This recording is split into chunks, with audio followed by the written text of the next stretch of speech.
ప్రపంచం మరొకసారి అణ్వాయుధ పోటీ గురించిన చర్చను చూడక తప్పడం లేదు. ఎందుకంటే ప్రస్తుతం జరుగుతున్న యుద్ధాలు, అగ్రరాజ్యాల ఆధిపత్యం ఇవన్నీ ఇందుకు కారణంగా మారుతున్నాయి. దేశాల మధ్య యుద్ధం ఏదో ఒక రోజు అణ్వాయుధాల వాడకం వరకు వెళుతుందని పరిశీలకులు ఎప్పుడో వార్నింగ్ ఇచ్చేశారు. ఆ దశ మళ్లీ ప్రపంచం ముందుకు వచ్చేసిందని చెబుతున్నారు విశ్లేషకులు. ఒక రకంగా ఇది మరొక ప్రపంచ యుద్ధానికి నాంది అని చెబుతున్నారు. అమెరికా అధ్యక్షుడు డొనాల్డ్ ట్రంప్ మాట్లాడుతూ అందరూ అణ్వాయుధ పరీక్ష నిర్వహిస్తూ ఉన్నారు. పాకిస్తాన్, ఉత్తర కొరియాలు సైతం ఈ కార్యక్రమాలు చేపడుతూ ఉంటే మాకేం వచ్చిందని ప్రశ్నించారు. అందుకే అణ్వాయుధాల పరీక్షలను తక్షణం పునరుద్ధరించవలసిన రక్షణ శాఖను ఆదేశించారు. ఇది ప్రపంచ అణు సుస్థిరత, అణ్వాస్త్ర వ్యాప్తి నిరోధక నియమావళులపై అక్షరాల బాంబు వేయడమే అంటున్నారు విశ్లేషకులు. అమెరికా 1992 సెప్టెంబర్ తర్వాత పూర్తి విస్ఫోటనాత్మక అణు పరీక్షను నిర్వహించలేదు. అయితే 1998లో భారత్ అణు పరీక్షలను జరిపితే ఆ వెంటనే పాకిస్తాన్ కూడా నిర్వహించింది. ఒక అణ్వాయుధాన్ని విస్ఫోటనం చెందించి చూడడం కడసారిగా 2017లో జరిగింది. భూగర్భంలో ఉత్తర కొరియా ఆ పరీక్షను నిర్వహించింది. అప్పటి నుండి అణు పాటవ పరీక్షలపై మారటోరియం అమల్లో ఉంది. ఇప్పటి వరకు అది ఉల్లంఘనకు గురి కాలేదు. చాలా ఏళ్ల క్రితం మేం దాన్ని నిలుపుదల చేశాం. కానీ ఇతరులు పరీక్షలు చేస్తూ ఉండడంతో మేం కూడా చేయడం సముచితమని నాకు అనిపించింది అని ట్రంప్ అన్నారు. రష్యా పేరును ట్రంప్ ప్రస్తావించకపోయినా ఆయన దాన్ని దృష్టిలో పెట్టుకునే ఆ మాటలు అన్నారన్నది ఇక్కడ మనం గుర్తించాలి. ట్రంప్ అక్టోబర్లో చేసిన ఈ ప్రకటనకు 10 రోజుల ముందు మాస్కో అణ్వాయుధాలను మోసుకు వెళ్లే సామర్థ్యం కలిగిన 2 అధునాతన ప్రయోగ వ్యవస్థలను పరీక్షించింది. అక్టోబర్ 21న బురేవెస్నిక్ క్రూజ్ క్షిపణి అంటే ఆకాశం నుంచి జారిపడే అణుబాంబని, అక్టోబర్ 28న అసాధారణ పొసైడైన్ జలగర్భ టార్బిడైన్ ను పరీక్షించింది. అయితే ఈ 2 అణ్వాయుధాలను మోసుకెళ్లగల వాహకాలు మాత్రమే. వాటిని పరిరక్షించడం అణు విస్ఫోట పరీక్షలతో సమానం మాత్రం కాదు. సాంకేతికంగా అవి ప్రస్తుత ఆయుధ నియంత్రణ చట్టంలోకి కూడా రాజాలవు. ప్రయోగ వాహకాలను పరీక్షించాలి గాని అణ్వాయుధాలను కాదని రష్యా స్పష్టం చేసింది. కానీ అణ్వాయుధాలను కూడా పొదువుకుంటే బురేవెస్టిక్, పొసైడైన్ ప్రాణాంతక ఆయుధాలుగా పరిణమిస్తాయనడంలో ఎలాంటి సందేహము లేదు అని రష్యా వద్ద ఉన్నంత వరకు దాని జోలికి వెళ్లే సాహసం ఎవ్వరూ చేయలేరు. రాడార్ దృష్టిలో పడకుండా బురేవెస్నిక్ 15 గంటల్లో 14,000 కిలోమీటర్ల దూరం పయనించనున్నట్లుగా అక్టోబర్ 21 పరీక్షల్లో తేలింది. నిర్దేశిత లక్ష్యాన్ని చేరుకునేందుకు అవసరమైన చోట మాత్రమే అది భూ వాతావరణంలోకి ప్రవేశించగలదు. ప్రస్తుతం అందుబాటులో ఉన్న ఏ క్షిపణి రక్షణ వ్యవస్థలు దాన్ని పసిగట్టలేవు. అదే అమెరికా ఆందోళనకు కారణం. ఇక పొసైడైన్ మానవ రహిత జలాంతర్గత అణ్వాయుధ వాహకం. ఇది 10,000 కిలోమీటర్ల దూరం వరకు ఆగకుండా పయనించగలదు. గరిష్టంగా గంటకు 185 కిలోమీటర్ల వేగాన్ని అందుకోగలదు. నీటిలో 1000 మీటర్ల లోతు నుంచి సునాయాసంగా పనిచేయగలదు. ఇది ఇప్పుడు ఉన్న జల అంతర్గామి నిరోధక వ్యవస్థలకు ఏమాత్రం అందనిదిగా నిపుణులు చెబుతూ ఉన్నారు.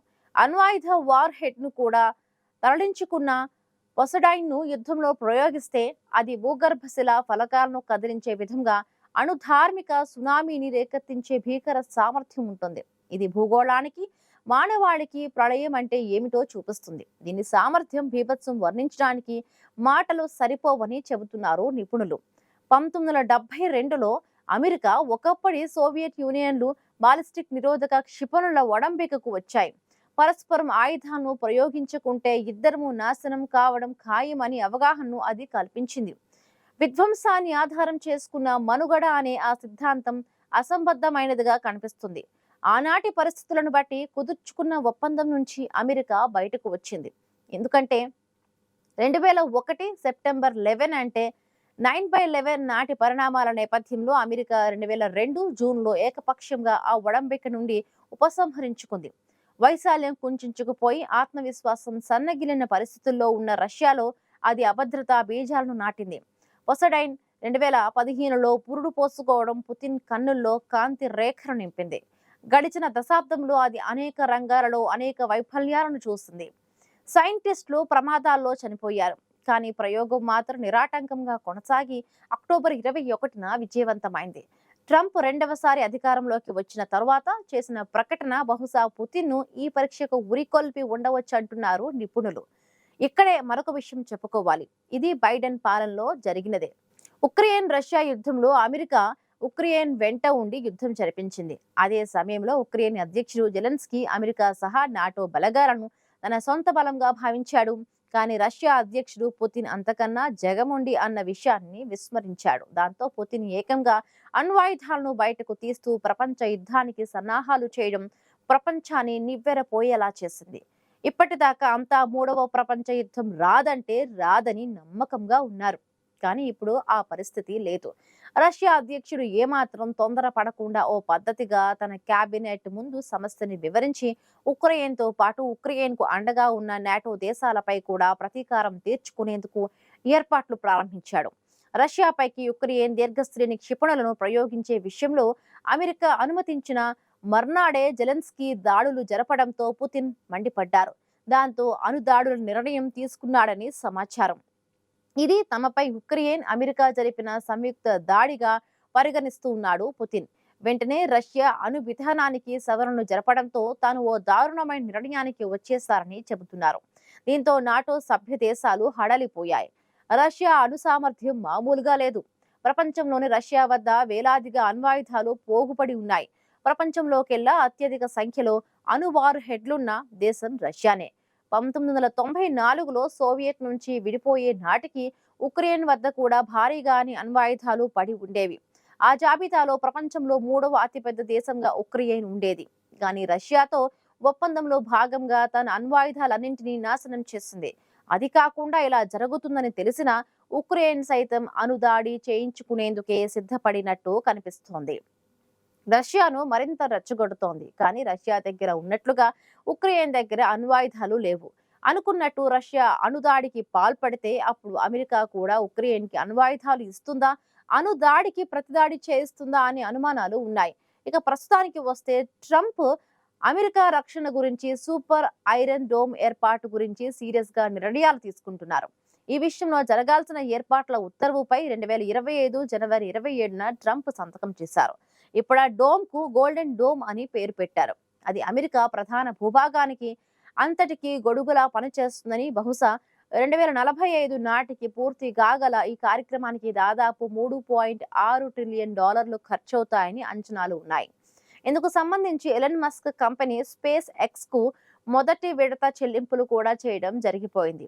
ఇది ఒకప్పుడు అమెరికా మాజీ అధ్యక్షుడు రొనాల్డ్ రీగన్ స్టార్ వార్స్ కార్యక్రమాన్ని, ప్రపంచ యుద్ధం అంతాన్ని గుర్తు చేస్తుంది. ఈ కార్యక్రమాలు దీర్ఘకాలంలో అమెరికా, రష్యా రెండింటినీ దివాళా తీస్తాయా అంటే అవుననే చెబుతున్నారు విశ్లేషకులు. ఎందుకంటే బయటకు కనిపించినంత ఆర్థిక పుష్టి లోపల లేదు. పైగా విపరీతమైన అప్పులు అగ్రరాజ్యాల మీద ఉన్నాయి. ఆర్థిక మాంద్యం ఎలాగో లోలోపల దెబ్బతీస్తూనే ఉంది. మరి ఇప్పుడు ఏం చేస్తే బెటర్ అనే ప్రశ్నకు సమాధానం నిరాయుధీకరణే అని వస్తోంది. పాకిస్తాన్ తో సహా ఇతర దేశాలు రహస్యంగా అణుపాటవ పరీక్షలు నిర్వహిస్తాయన్నది ట్రంప్ చెబుతున్నారు. అధునాతన అణ్వాయుధాలు డోమ్ లో భాగం కావాలంటున్నారు. దానికి కొనసాగింపుగా అమెరికా అణు పరీక్షలను పునరుద్ధరిస్తుందని అన్నారు. సంయమనం, చర్చలు అవసరమైన సమయంలో అణుపాటవ పరీక్షలను పునరుద్ధరించాలనుకోవడం అస్థిరతకు దారితీస్తుంది. 3 దశాబ్దాలుగా అణ్వాయుధ పోటీని నిరోధిస్తూ వస్తున్న అంతర్జాతీయ ఏకాభిప్రాయాన్ని బీటలు వారుతుంది. మరి ట్రంప్ సంయమనాన్ని పాటిస్తారో లేక పరీక్షలను నిషేధ రెడ్ లైన్ దాటేస్తారన్న దాన్ని చూడాలి. ఈ సమయంలో అంతర్జాతీయంగా సంయమనం, నిరాయుధీకరణకు ఎప్పుడూ పోరాడే భారతదేశం తన గొంతును తప్పనిసరిగా వినిపించవలసి ఉంది. మరి ఏం చెయ్యనున్నారన్న విషయం తేలాలి అంటే మరికొంతకాలం వేచి చూడాల్సిందే.